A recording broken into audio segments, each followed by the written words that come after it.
Cuando Jackson perdió a su familia en un tiroteo, corrió a refugiarse con nosotros. Por supuesto que no íbamos a dejarlo solo, como los buenos amigos que éramos, estábamos decididos a ayudarle en lo que estuviera a nuestro alcance para que pudiera salir de esta. Como vivía con sus padres y su hermana, se había quedado solo, por lo que recurrió a vivir en un motel cerca de mi casa, lo que le dio más accesibilidad a juntarse con nosotros en nuestros planes, en los que él nunca había mostrado interés. Debían de haber pasado unas 2 semanas del incidente, y ella había vuelto a la escuela, aunque realmente no prestaba atención a las clases y se la pasaba mirando el suelo, nadie se metía con él, o le hacía reclamos, todo el mundo en el curso estaba enterado de lo que había ocurrido. Y aunque lo más normal era acercarse a darle el pésame, pocas personas se atrevieron a hacerlo, y no era de extrañarse, Jackson había adquirido una actitud extremadamente depresiva, parecía un cadáver andando, la piel gris y los ojos perdidos en pensamientos más allá del presente. Fue por esto que a ninguno le sorprendió la ocasión en que nos pidió la pipa por primera vez. Hasta el incidente, Jackson estaba consciente de nuestra recurrente actividad sobre el consumo de estas sustancias, pero nunca había querido participar. Según él, las drogas no eran algo que le resultara atractivo. Nadie dijo nada, nos quedamos observándolo hasta que volvió a hablar. ¿En serio funciona esa cosa?, preguntó mientras señalaba el pequeño tubo de metal oscuro que había estado rotando por nuestras manos. Solo quiero olvidarme de todo, aunque sea por un momento. He intentado todo, pero nada funciona. No fui el único en desacuerdo con la idea. De hecho, todos nos opusimos a eso. Mike mencionó que es más fácil volverse adicto cuando generas dependencia en circunstancias como esa. Entre los 6 tratamos de hacerlo entrar en razón, pero al cabo de media hora de debatirlo, se derrumbó en el suelo con la cara tapada por sus manos. Sus sollozos eran algo que te rompía el alma. Había empezado a rogar por su muerte. Estaba consciente de que estábamos cometiendo un error, y uno realmente grave. Johnny tuvo que sostener el encendedor mientras Jackson sostenía la pequeña pipa con sus 2 manos.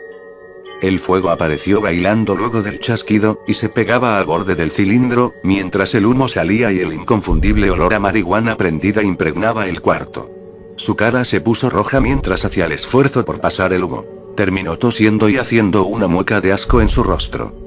Luego de 5 minutos de estar quejándose de un horrible sabor a gasolina que se había quedado en su boca, sus ojos empezaron a ponerse rojos. Ninguno de los otros fumamos más, estábamos al pendiente de él, ya le habíamos dado de la fruta prohibida y ahora era nuestra responsabilidad cuidar de él mientras divagaba en su mente. El efecto pasó 3 horas después. Todos se fueron a sus casas, y yo le acompañé hasta el motel donde había estado viviendo solo por 2 semanas. Antes de que se sumergiera en la soledad de su nuevo hogar, se detuvo en la puerta y pronunció sus primeras palabras luego de haber salido del efecto.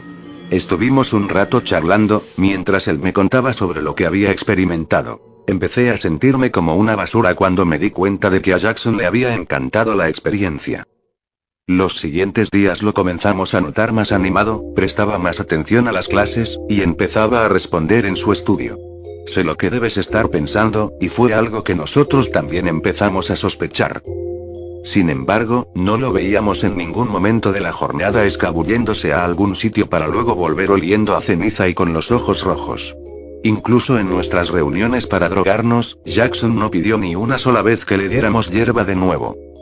Resolvimos que finalmente estaba superándolo todo y volviendo a ser el mismo de antes. Así pasaron unos 2 meses, en que lo veíamos cada vez mucho más animado. Una vez, saliendo de mi casa para ir a la escuela, decidí pasar por el motel donde Jackson había estado alojándose. Pensaba esperarlo afuera para que nos fuéramos juntos. Cuando llegué, me di cuenta de que él ya estaba en camino. Como estaba algo lejos, decidí apurar mi paso mientras trataba de alcanzarlo. En un punto, estando a unos 7 metros detrás suyo, Jackson giró en una esquina, en dirección a un parque infantil, que a esas horas estaba completamente desierto. Me escondí mientras lo observaba sentarse en un columpio. Pude distinguir su cara, en su rostro había una tristeza reflejada, incluso mucho mayor que los primeros días luego de la muerte de su familia. Pensé en acercarme, hasta que lo vi sacar un objeto extraño, pero familiar, de su mochila. Metió su mano en su remera, y sacó un mechero. Me rompió el corazón ver esa escena, el olor llegó hasta donde me encontraba, en el momento que lo vi sacar algo blanco de uno de sus bolsillos, reclinó su cabeza hacia atrás y puso el objeto sobre sus ojos. Había estado usando gotas humectantes para disimular el efecto. Ese truco lo conocía, pero realmente no son muchas las personas a las que les funciona aquello.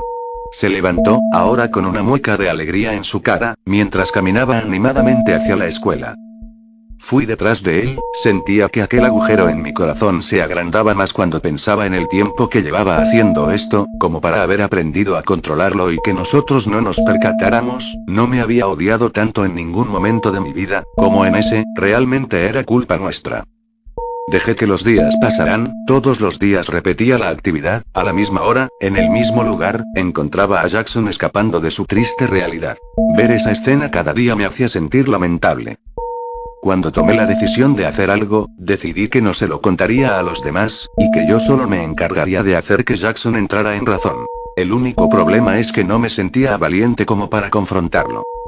Incluso empecé a dejar las drogas, y busqué cualquier tipo de excusa cada vez que nos reuníamos, para no tener que consumir.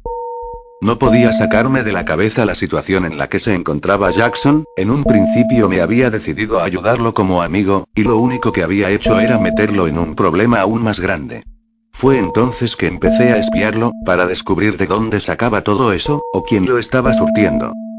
Un sábado me desperté a la hora que acostumbraba para ir a clases, para ver si Jackson hacía lo mismo de los otros días. Efectivamente salió del motel, y lo seguí en esa ruta que se me había hecho tan familiar hasta el parque.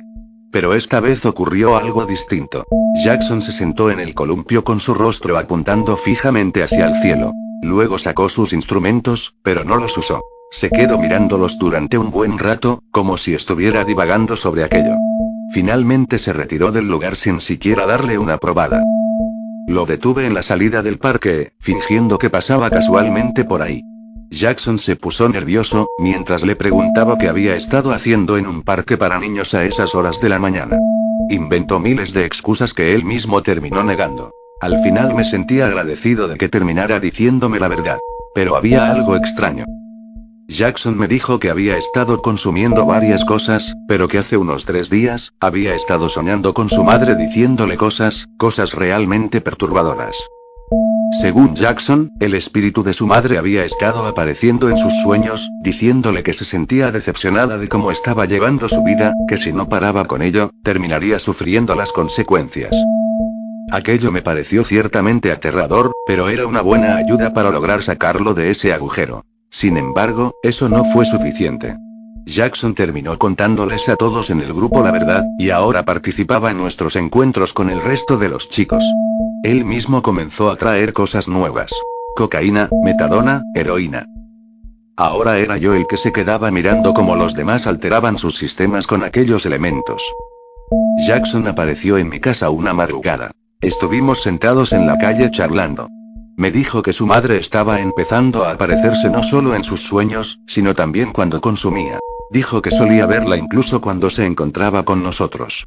Solo que ahora su madre había cambiado, tenía un aspecto diferente y parecía cada vez más enojada.